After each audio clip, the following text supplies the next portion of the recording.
26 male pretends I'm female 24 invisible as a joke.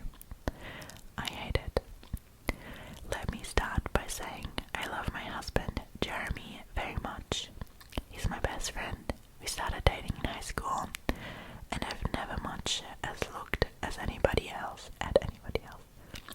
The best day of my life was when he proposed to me, followed by our wedding day, which was exactly as I planned it, and like a wonderful fairy tale coming true.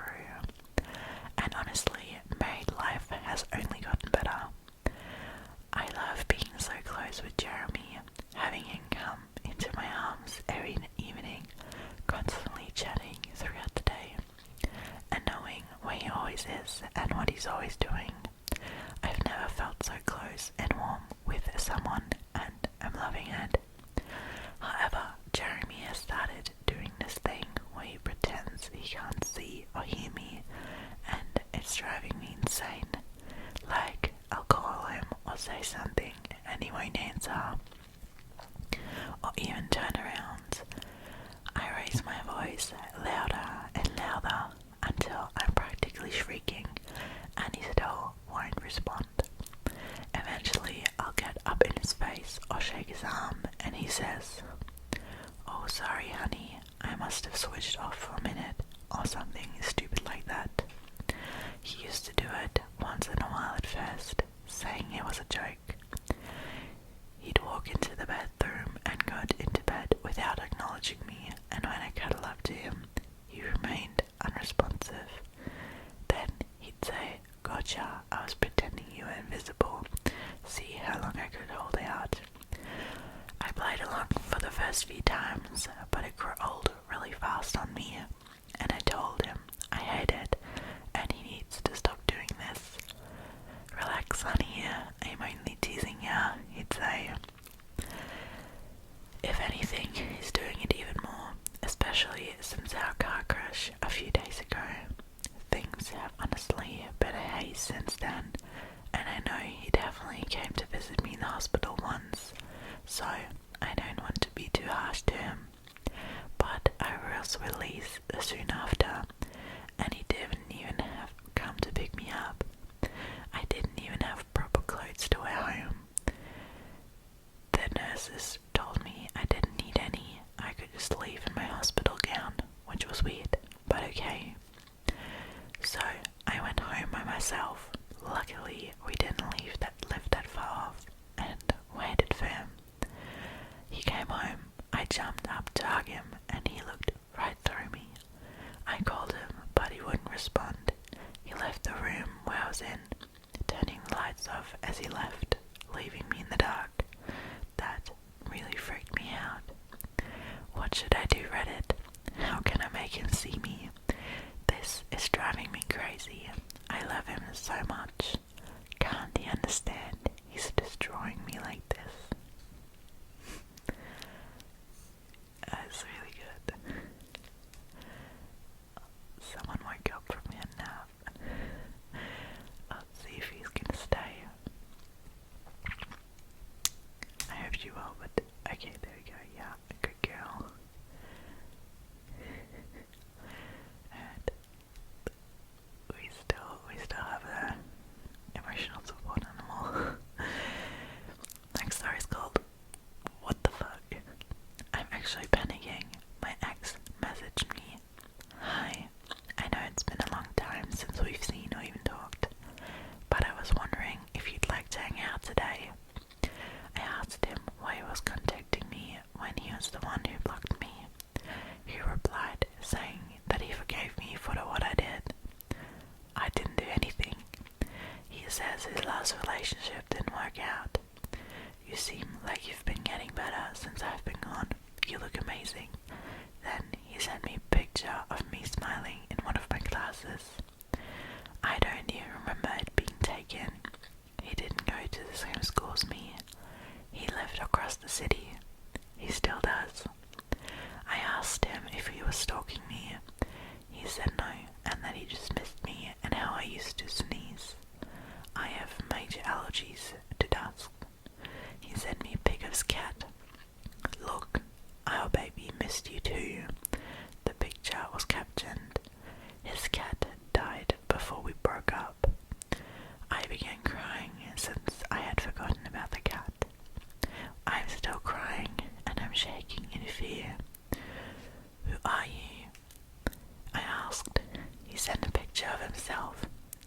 so silly. It's me, your favorite color. I used to call him my favorite color because I loved the colors and I loved him. I don't know what to do. I'm scared. And he's trying to set up a time and day for us to hang out. I'm frightened that this isn't him. Update. It's been a few days and I know a lot of people don't believe this.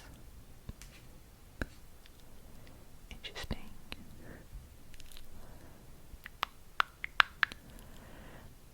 The Devil's ATM.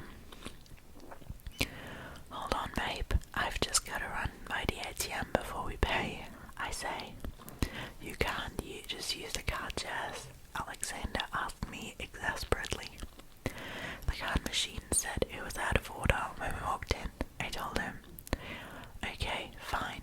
I'll be here looking at these wallets while you go, he replied.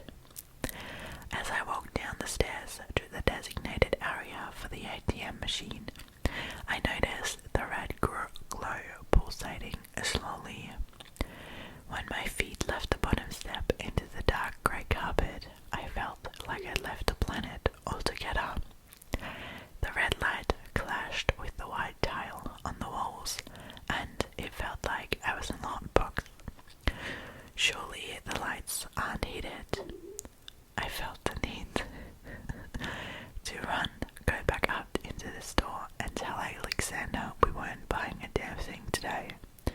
But he was already stressed with us relocating for his new job. He was being promoted in the firm and needed a few nicer items for his wardrobe. Sorry, she's snoring. He'd tell me I was being silly, and if I hadn't wanted to come, I would have stayed at home. I should have stayed home. I took a deep breath and started moving forward. I fumbled around in my purse for my wallet. In the muted red light, I managed to find my debit card. I inserted it with intentions of withdrawing $200. The screen lit up with green letters. Withdrawal. Deposit. Check balance. I pressed the button by withdrawal. Amount. The machine questioned as it hummed lightly. I manually put the 200 amount in. I expected it to just give me my money.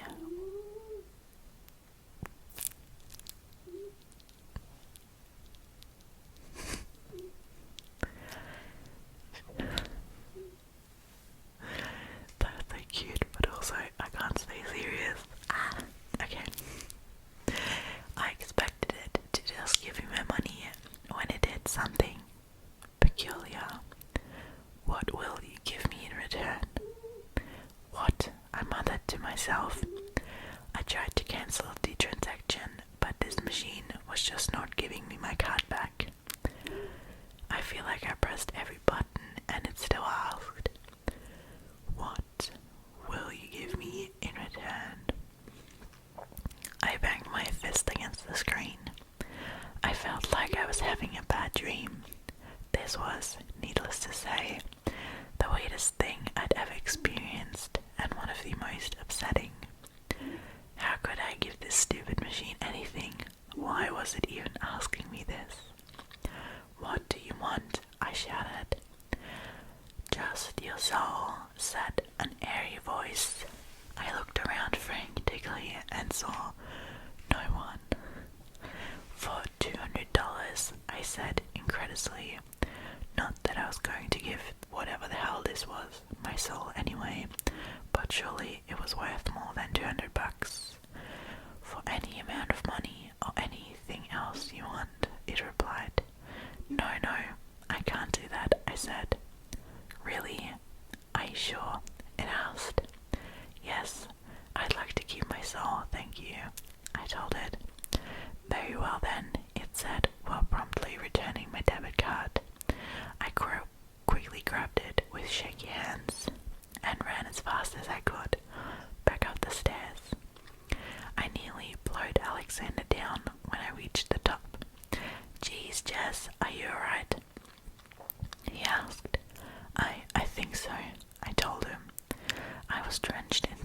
so badly my hair was wet. What happened? I was looking at wallets, and before I realized it, an hour passed. He said, "The ATM is broken. It was so hot down there. I didn't want to come back without money, but it wouldn't give me my card back for a while." I trailed off. "Don't worry, Jess. I'll get them to hold the clothes, and we'll go down to the bank. Drive through, okay?" he assured me. It seemed like he was a million miles away. I nodded weakly and letting him walk me to the car. The cold air outside gave me a chill. "Are you sure nothing else happened?" he questioned. "Yeah, it was just so hot. I think maybe I got a little dehydrated," I said with a faint smile. Alexander got the money, then ran me through the drive-thru for a drink. Well, he went inside to pay for his clothes. I sat in the car, wondering what the hell had happened to me. Had an ATM really asked me for my soul? Either way, I knew I could never tell Alexander. He'd think I was crazy. He was one of those people that didn't believe anything he didn't see with his own eyes. It's been about a year, and the thought of my experience still makes me uncomfortable. I don't even like going to that store anymore, and I haven't until recently. What was strange when I went in is that there wasn't even a stairwell there, no signs that there was an ATM, and that none of the staff even knew what I was talking about when I asked what happened to the ATM room downstairs.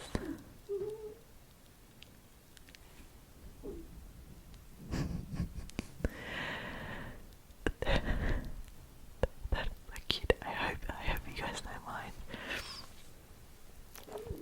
I know this video is supposed to give you some spooky spooks, and a little cat girl snoring in the back is going to help with that. But I hope you still enjoy it. I don't want to wake up.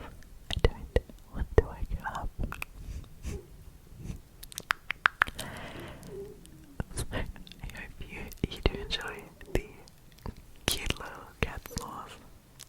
They're really loud. I didn't know she could snore like that. I guess she likes some ASMR to sleep to. She's actually really loud, isn't she? Like, it's kind of funny. She's so cute though, yeah. So loud.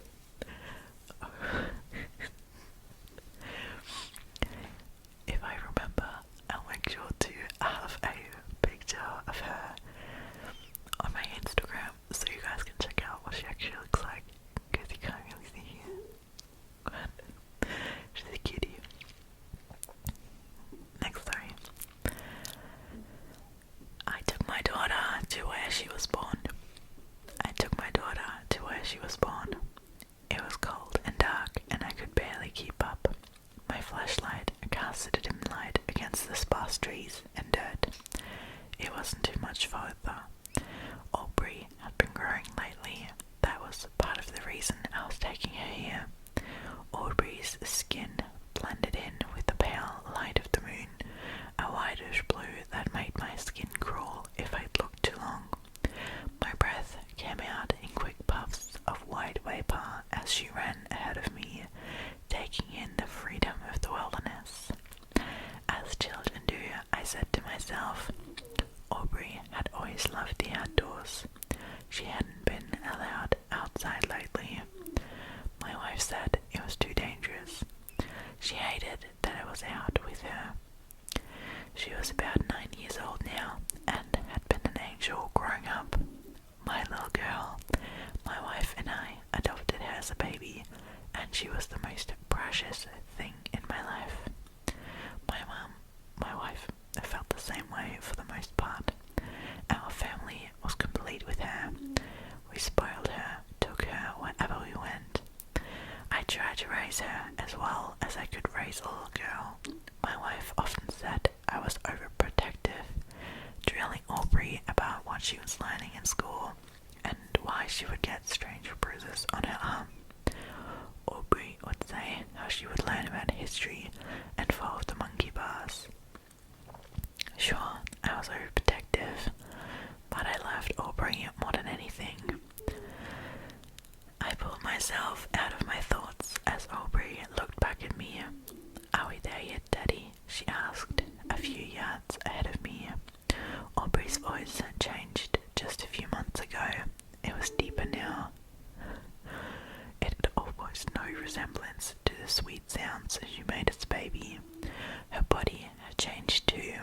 once healthy pinkish glow had gone pale.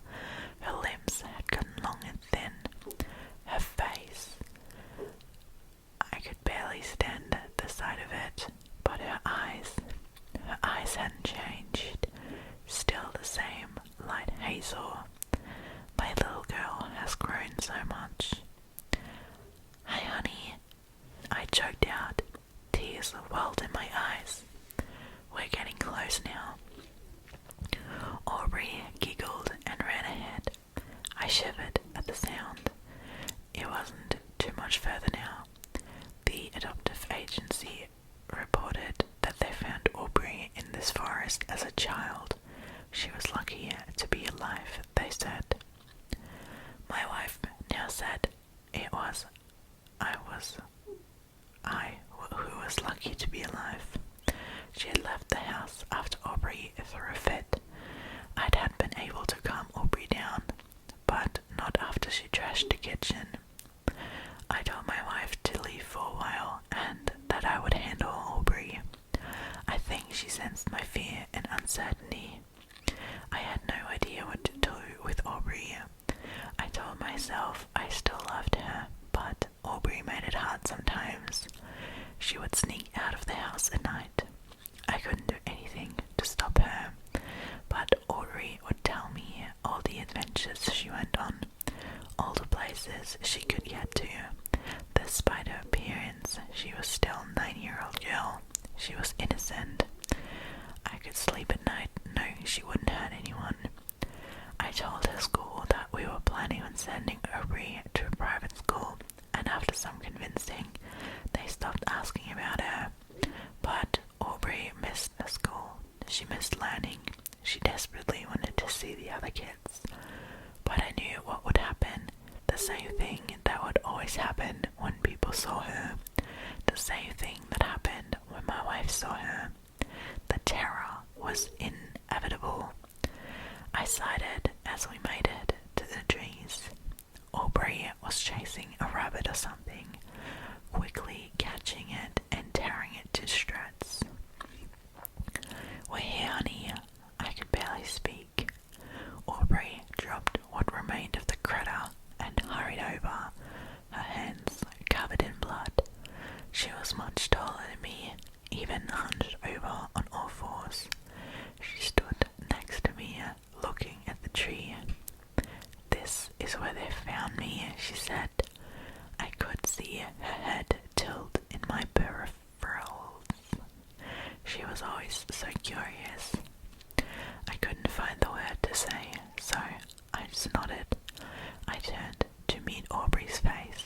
Her mouth was slightly agape, teeth shining white.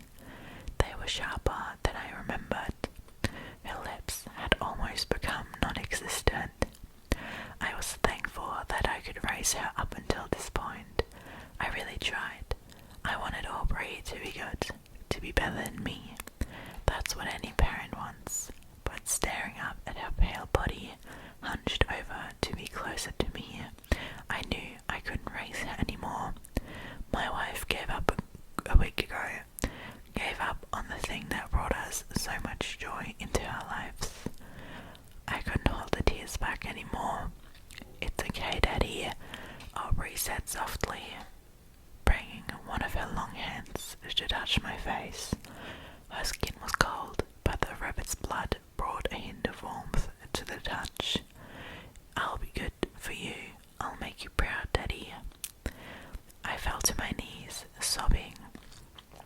"You don't have to cry," she was gently brushing my hair with her fingers. "I love you, Daddy." I couldn't hear my little girl's voice anymore, but I knew she was still in there. This was how it had to be. I desperately wished she could come home with me, but I think even Aubrey knew that couldn't happen. She would be happier here. I wanted to protect her. I wanted to stay with her. Here. I wanted to give her the life she deserved, but it wasn't meant to be. I knew this as I got up from my knees and looked at her one last time. "I love you too, honey," I choked out. There were tears in her eyes, but no anger, no resentment. I embraced her. Aubrey wrapped her arms around me. I felt her shudder as the tears fell from her sunken eyes. "Go hug Mummy for me," she said. "I will, honey." I began to sob again. "I will. We will always love you." With that, I tore my side away from Aubrey's eyes. I prayed they would never change. She always had such beautiful eyes. I could hear Aubrey's cries as I walked away, monstrous and beautiful. I got to my car and drove away. My baby girl wasn't where she deserved to be, but it was where she belonged. I will always love her. God, that was cute. Okay. This is a short story, and it will be the last one for today. This is the last one I picked, so. The Naked Woman. Strange title, I know, but hear me out. Okay. Jump scare. When my brother and I were younger, we used to live at a farm, a house with one story, old and rotting. One night, my brother and I saw a naked woman in from the corner of our eyes. We walked out of our bedroom to check who that was, to only find nothing. 20 minutes later, we hear walking outside our door. This time, only I checked. I walk out to find nothing again. I close the door and turn on the lights. Nothing. I go back to our room.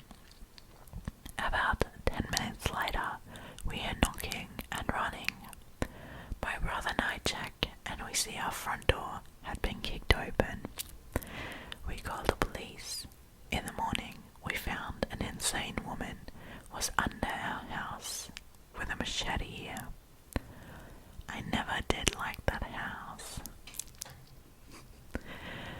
Alright, you guys, that was a really nice wrap up for our story today. I hope you enjoyed this video with me and little Ruby girl who's very awake now. Let's see if she wants to come over. I think she'll come visit us. She's so cute. Yeah. Do you have a good nap while I was reading stories? Alright, you guys, I think I am on play duty now. I hope you enjoyed